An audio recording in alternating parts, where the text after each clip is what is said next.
The broom swept slowly across the cracked sidewalk as the sun began to rise behind the Riverton skyline. The soft scrape of bristles against concrete was the only sound on this early morning street. The city was asleep, but Hector Alvarez had been working for hours. He moved with the kind of calm that came from doing the same route for 5 years, from 2 a.m. until 10 a.m., 6 days a week. His reflective vest shimmered under the amber streetlight. On his pushcart sat a broom, a small bin, a pair of gloves, and a folded brown paper bag containing a ham sandwich and a bottle of tap water. People rarely spoke to him. Most didn't see him. And when they did, it was usually with a scoff, a smirk, or worse, silence. He had grown used to it. Almost. Riverton City Hall, the marble giant in the center of downtown, always shined in the early morning light. Hector cleaned the front steps every Thursday. He always arrived by 5:30 before the secretaries, lawyers, and power-suited officials marched in. That morning, a man in a tailored suit exited a black SUV and nearly tripped on the step Hector had just mopped. "Damn it! Do you idiots ever watch where you're putting that water?" he snapped. Hector straightened up. "Sorry, sir. I'll dry it." The man didn't answer. He walked away, muttering, "No wonder this city's a mess." Hector returned to his broom. Once, long ago, people had called him Professor Alvarez. He taught history and ethics in a high school in El Paso, Texas. His lectures were full of stories, not just about presidents and wars, but about protesters, cleaners, nurses, and unsung heroes. He believed in dignity, in civil rights, in public service. Then came a car crash. His wife, Marta, was driving home from work one rainy night. A drunk driver ran a red light.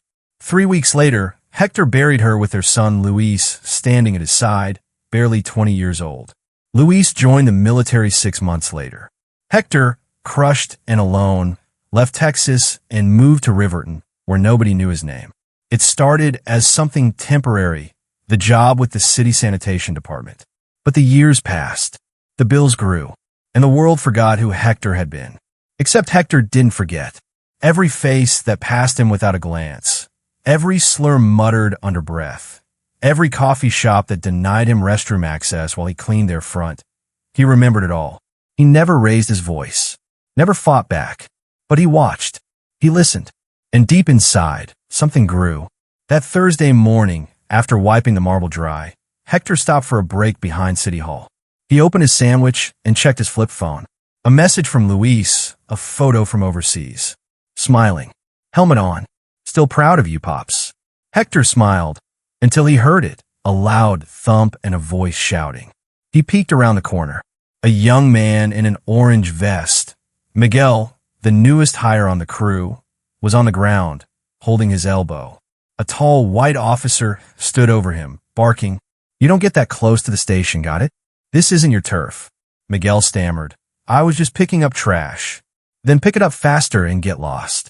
The officer shoved him lightly with the tip of his boot. Something in Hector snapped.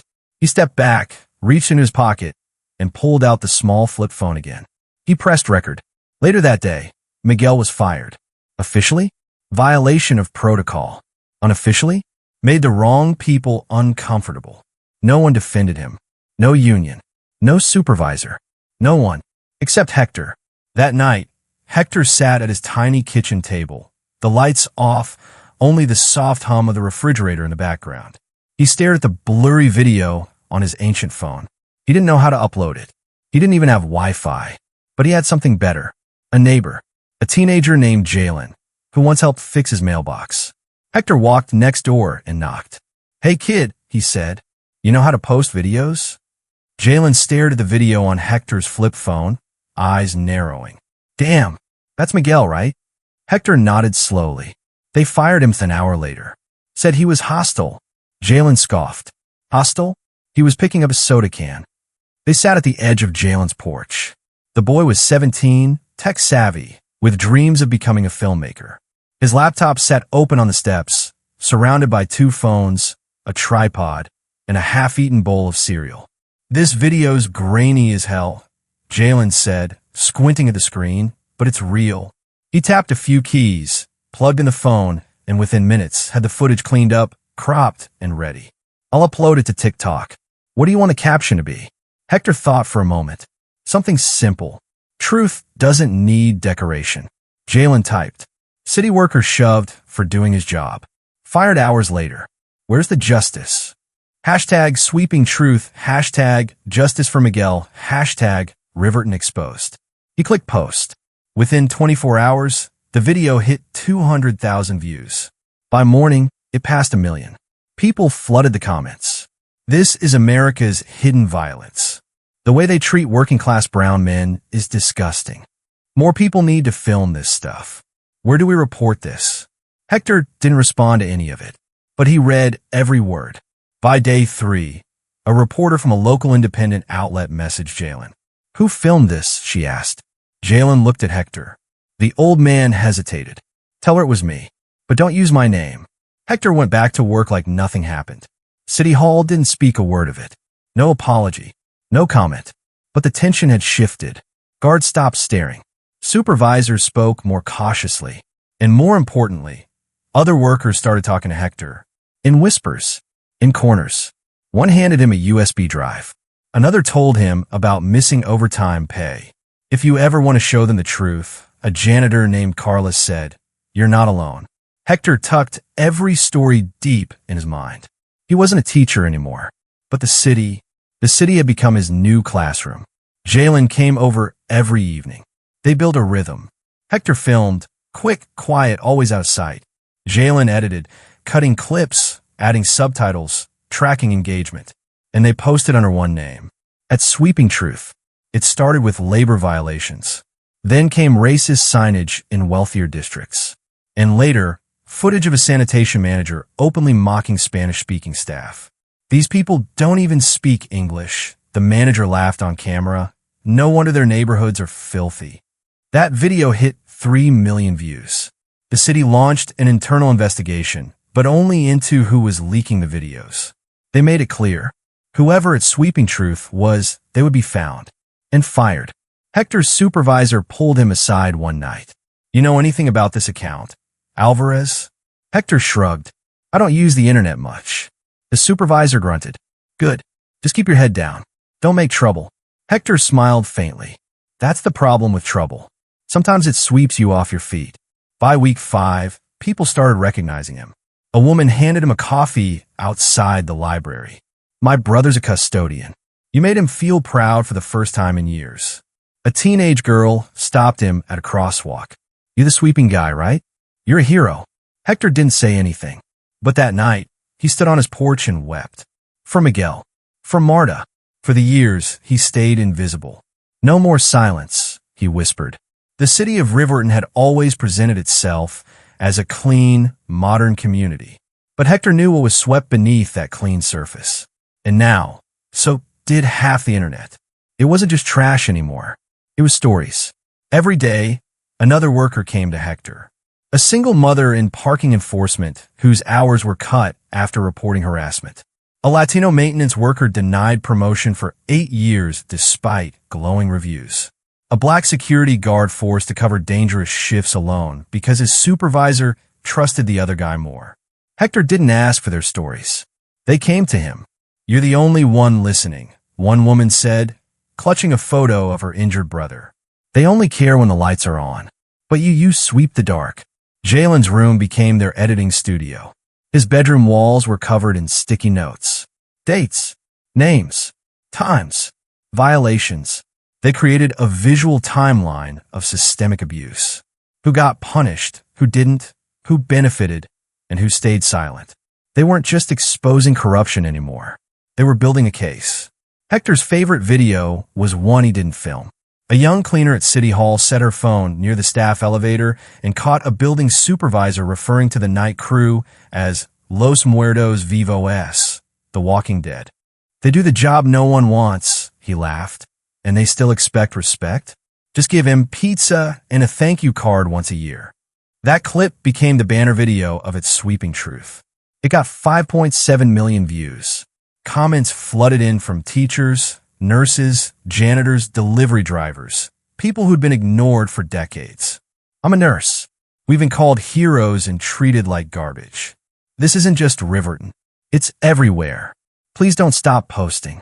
One evening, as Hector finished sweeping near the mayor's residence, a luxury SUV pulled up beside him. The tinted window rolled down. Inside sat Councilman Robert Lang, dressed in a $2,000 suit. "Alvarez, isn't it?" he asked, voice smooth. Hector nodded slowly. "You've stirred up quite a mess. What do you hope to achieve? Fame? Attention? Accountability?" Hector said. "Something this city lost years ago." Lang smiled coldly. "Be careful. The higher you rise, the harder the fall, especially for men with brooms." He drove off. Hector watched the SUV disappear, then picked up his broom and kept sweeping. That weekend, a public rally was organized downtown. It wasn't meant to be big. Just a few people holding signs reading, "We are not trash," and "Respect all workers." But when Hector arrived, he froze. There were hundreds of people, all quiet, all standing in rows, each holding a broom straight up in the air. It was a silent protest. No shouting, no violence, just presence. One broom at a time. Jalen streamed the whole event. The clip, titled "The Silent Sweep," gained 8 million views in 2 days. News outlets picked it up. Podcasts invited the mysterious sweeping guy. The city government scrambled to prepare a response. But Hector didn't speak to press. He stayed in the streets, where the stories began, where the pain was real, where the silence had finally been broken. At night, Jalen handed Hector a notepad. On the first page, in bold marker, "We should publish this. A documentary, or a book." Hector smiled. "One step at a time." Then he pointed to the title they'd drawn on the cover. "One broom, one camera, one voice." "It's not about me, kid," he said. "It's about all of us." The letter came in a plain white envelope, no return address. But Hector didn't need one. He knew exactly who it was from. Inside, effective immediately, "You were suspended without pay pending investigation of workplace misconduct, violation of media policy, and breach of public trust." There was no signature, just the bold emblem of Riverton Department of Public Works. Jalen paced the room, furious. "They're trying to shut you up. They're scared." Hector remained still, staring out the window. "Let them be," he said softly. "We knew this moment would come." Jalen's voice rose. "You need a lawyer, a press conference. Hell, you need to sue." But Hector only shook his head. "They expect a fight. I won't give them what they want." He picked up his broom, leaned it against the wall like it was a sword, and smiled. "Let's tell the next story." The suspension only fueled the fire. Hashtag Justice for Hector began trending on TikTok and Twitter. Activists reposted his videos. City workers, teachers, bus drivers, even nurses began uploading their own testimonials using the hashtag #SweepingTruth. A single man with a broom had awakened something vast and invisible. It was no longer Hector's protest. It had become everyone's. But the city struck back harder. First, they deleted the Sweeping Truth account without warning. Terms like unauthorized surveillance and privacy violation were thrown around. Then came the smear campaign. Local news anchors, likely pressured from above, called him reckless, misleading, and an attention-seeking janitor. One outlet even dug into his past. Hector Alvarez, once a failed teacher, now a dangerous agitator. Jalen watched, seething. "They're rewriting your story." Hector leaned forward, eyes calm. "Then we write it louder." They created a new account, this time decentralized, hosted on a worker-run platform. No single admin, no central password, no easy shutdown. And the new videos? They were rawer, bolder. A cafeteria worker sobbing after being told to work through chemotherapy without sick pay. A cleaner threatened with deportation if he filed a complaint. A whistleblower inside City Hall anonymously revealing falsified safety records. The videos weren't just viral. They were evidence. One night, just past midnight, Hector's apartment window shattered. A rock had been thrown, wrapped in duct tape, no note. Jalen arrived minutes later, breathless. "Are you okay?" Hector nodded, sweeping the glass into a dustpan. "They want fear, but all I feel now is purpose." He handed Jalen a folder. "It's time." Inside was everything Hector had gathered over the past months. Names, dates, audio recordings, documents. Witness statements. Jalen's eyes widened. This is enough to bring them down. The room was packed, not with city officials or journalists, but with janitors, nurses, delivery drivers, street artists, retired veterans, and single moms holding babies. Hector stood in front of them, not behind a podium, but at eye level. There were no microphones, no bodyguards. Just a man in a faded reflective vest with a broom resting against the wall behind him like a flag.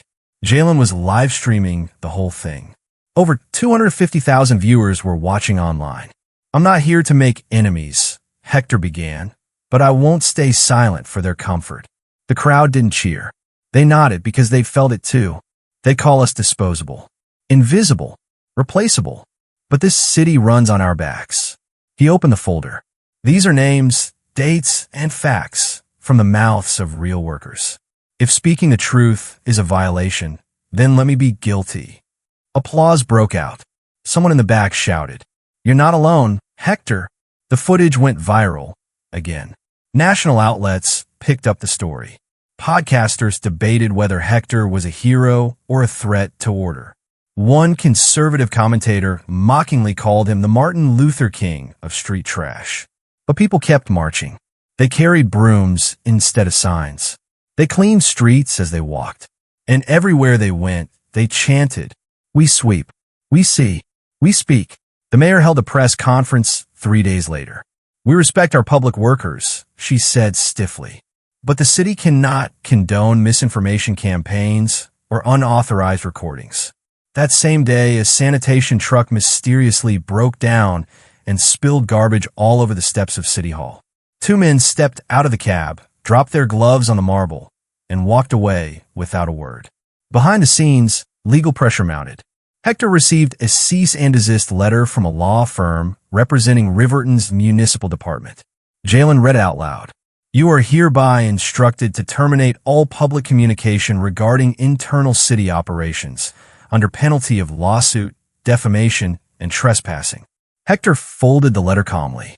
"Truth is not defamation, and I only trespass when dignity is off limits." Jalen grinned. "Let's post that quote." The movement exploded. College students staged solidarity cleanups. A university offered Hector an honorary teaching position in ethics and labor history. Artists created murals of a man with a broom walking into a storm. They called it the broom storm. But behind the admiration, Hector felt the weight. He was no longer anonymous. His photo was in papers. His name trended with hashtags. His every word dissected. And when he walked the streets, people either applauded or turned away. At night, he asked himself, "Did I want this?"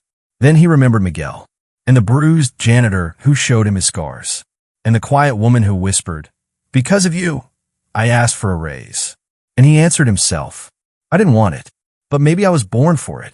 The courtroom was silent, the kind of silence that felt like a breath being held by an entire city. Hector sat at the plaintiff's table, wearing his work boots and a clean city-issued jacket. No suit, no tie. He wanted the jury to see who he truly was. Across from him sat the city's legal team, 6 lawyers, a PR rep, and a deputy from the mayor's office. They looked polished, confident, unshaken, but they were wrong. The evidence Jalen compiled was airtight. Unpaid wages across departments, discriminatory emails from upper management, a pattern of retaliation against whistleblowers, the suspension of Hector with no formal process. And then came the videos. One after another, they played. The manager's cruel laughter, the immigrant worker being yelled at in broken English, a janitor weeping in a stairwell after being mocked by a councilman. The jury stared. Some wiped tears. A reporter whispered, This is history." Then Hector took the stand. "I never wanted fame. I wanted fairness." He spoke softly, like a man used to people not listening. But this time they did. The broom became my microphone, because no one handed me a real one. He turned to the jury. "If you think I broke rules, fine. But ask yourselves, who made the rules? And who do those rules protect?" Silence. I stood up because others were down too long. And if that's wrong, then maybe the law needs sweeping, not just the streets. The closing argument from the city's lawyers rang hollow. Mr. Alvarez violated workplace policy. He used city time and property to damage our public image. The jury didn't flinch. They'd seen the truth.